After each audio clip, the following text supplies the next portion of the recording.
These islands are gifted with the comparative advantage of a tourism kind of, potential.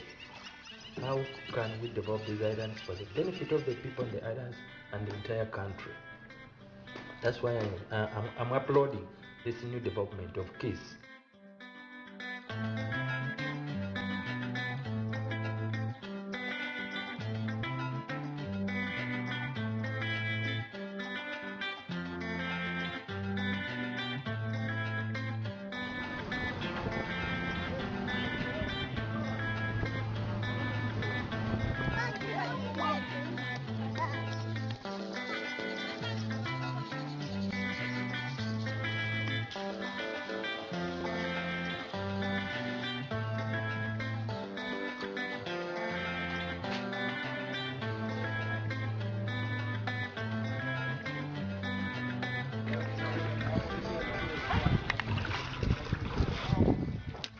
I'm a fisherman and a fish supplier.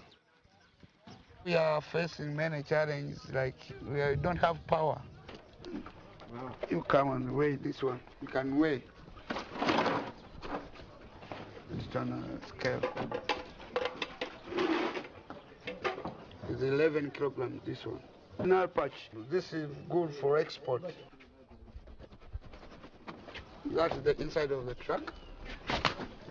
It's very expensive to get ice from Kampala. The trucker goes roaded, comes back roaded every time.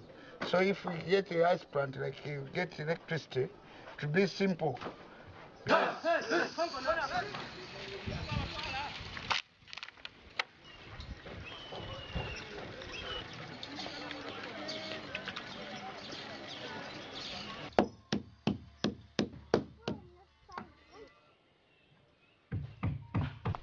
This one is a boat building press. We need the electrical machine here. But without power, you cannot put any machine here. You can see every piece of wood here is being cutted. But they are using their manual power.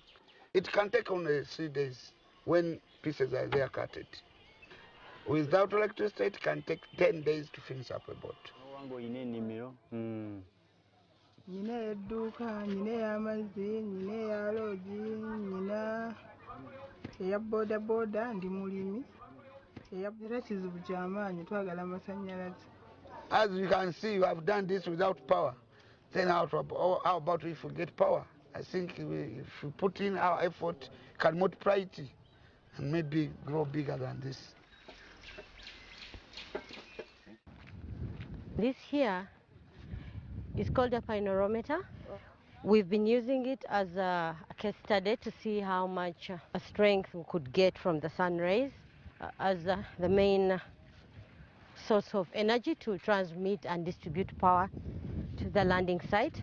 There are going to be built a power generation station to supply the district with electricity. And I'm also told that it is a solar system. We are trying to make this as the main access. You can see these markings. From here to the other side, it runs 140 meters long. It should have enough power to supply at least 7 villages.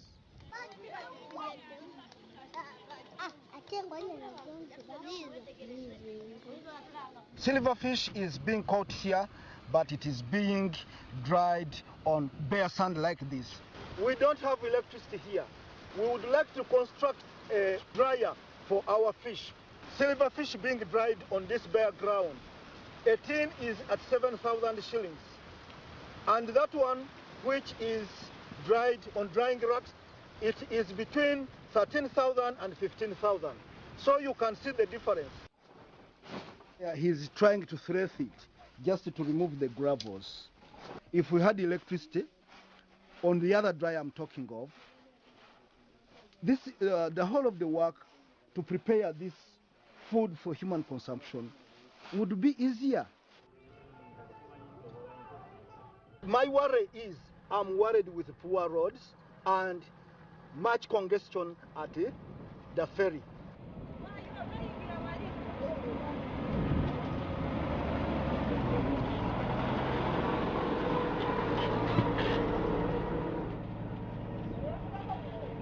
The entire road from here to connect to the other one, Kampala Masaka, it is in a poor condition. It is narrow. You see the way how water just cuts off the road. This section also, water floods the area. It needs to be widened and being put on good gravel. Because when there is good gravel, at least the road can last longer. Many people are coming to the island, and many vehicles are coming to the island. So the road is just becoming busy. From here to shop, it takes 1 day. It takes 12 hours because of the also nature of our transport. But if it's not like that, if I can know that the ferry now I can go fast, the road is there, and I can get the ferry into position, I can make it more than less than 8 hours. There are a number of things which cause accidents. One, the road itself is very narrow. Two, it has a lot of junctions, from which junctions there are no posters, warning posters at the road.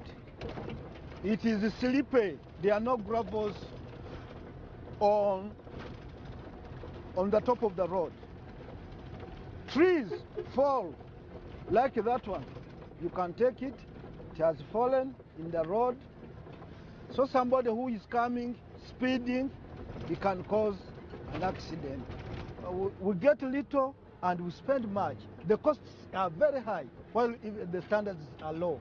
So if the road network is being improved, I know also that the standards can also improve.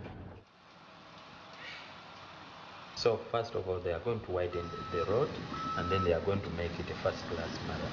I mean, this first-class marathon is basically meant to be all-weather.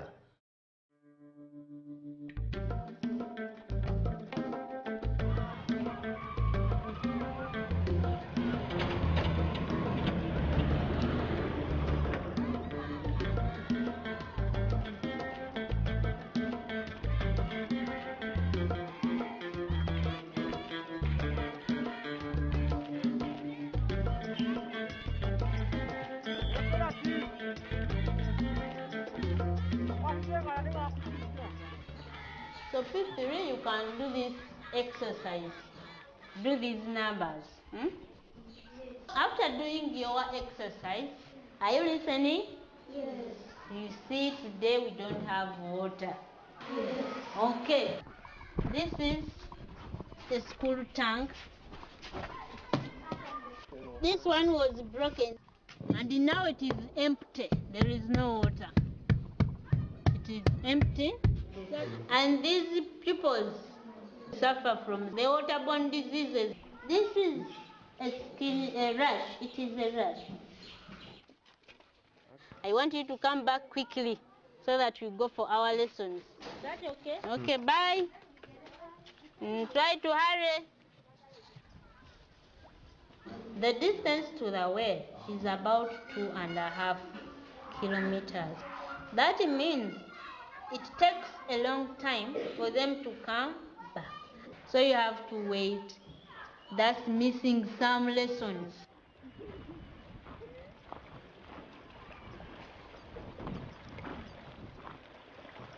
The problem we have, at times our people don't use the toilets. So others defecate anywhere. So the moment the water comes running directly into the lake, maybe we fetch the virus, which end up causing us for sick. Yeah, we have many cases of bilharzia in children. For example, me as a teacher where I'm teaching, very many children have a problem of bilharzia due to that water. In a school, I have more than 100 with that case. I think it would be the most pleasant thing if we happen to get good water.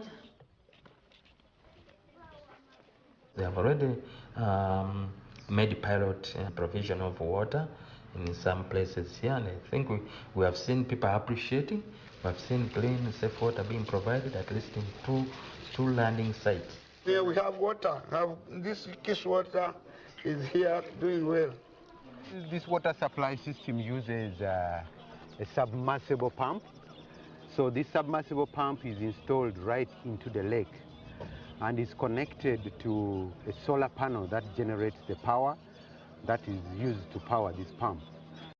It is pumping. You can feel the sound of the pump.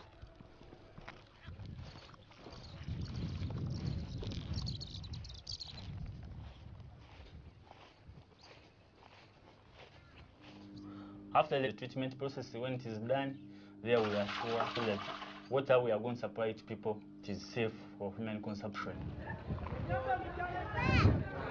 We have 12 taps which are functioning, but we have a hope of extending more than that. Yeah, she's the one who operates this tap, and collects the money. And at the end of the day, we bill her. After reading the meter here, come and we give her a bill. Kale bwaliwo naye nga bwe mumanyi empaka awo mwagenda n'akimako wali ku nnyanja ate n'akimako na wano.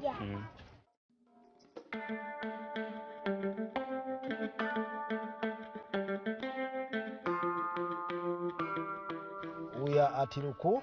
This is where the vehicles going to Kalangala get off, and those ones going to the mainland get on the ferry.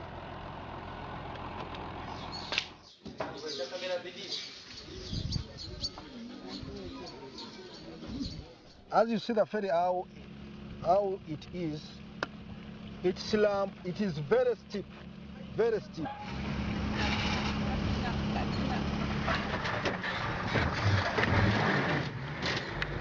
Being so steep makes it difficult to small vehicles and to vehicles which have loaded. At the end of the day, you find the ferry itself just gets a breakdown, and also the vehicles get broken down.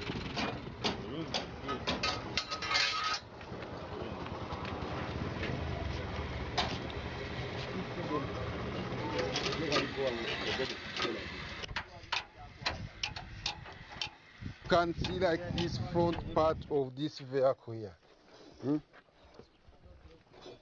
This one here. Now in the process of climbing the ferry. On climbing on the other ramp of the ferry. It's hard for this short car. That's why you see it has got that damage. Every day we get these problems.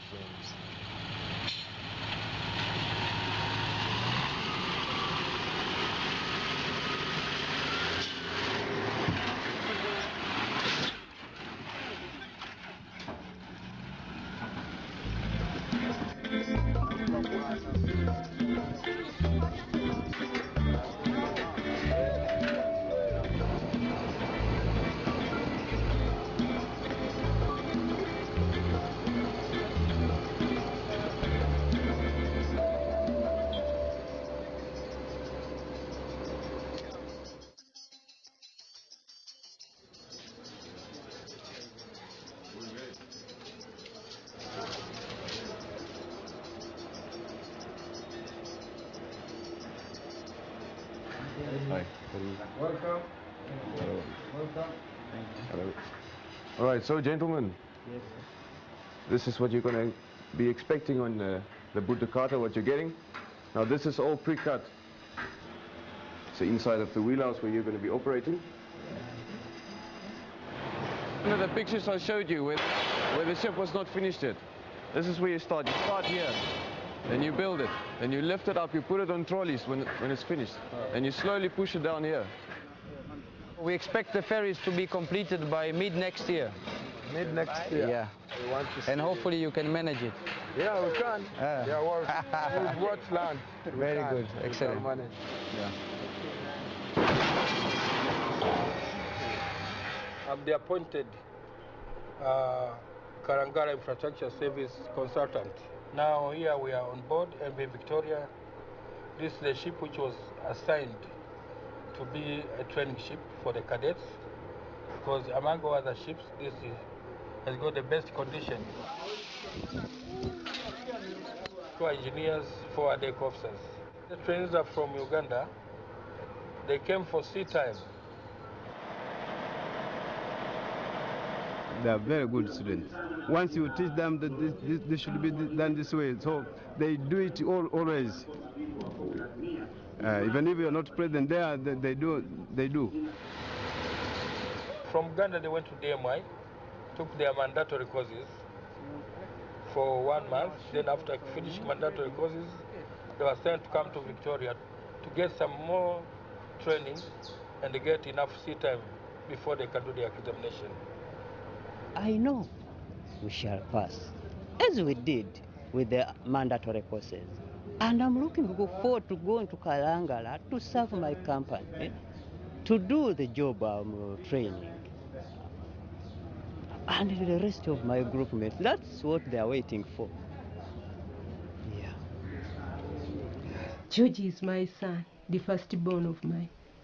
They are learning to operate the ferry. And I think when he comes back, that is what he's going to do. But he will feel so proud.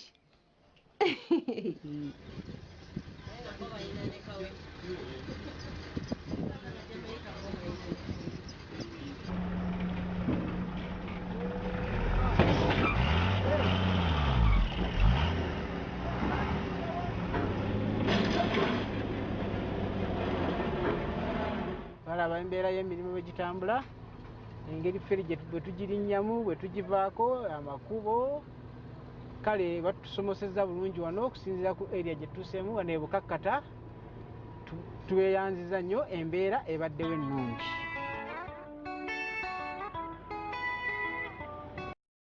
What I can say that within tackling the infrastructure, power, road, the ferry, and of course water also, Kalangala will be discovered. Yeah, we hope to have so many projects at the moment they give us electricity.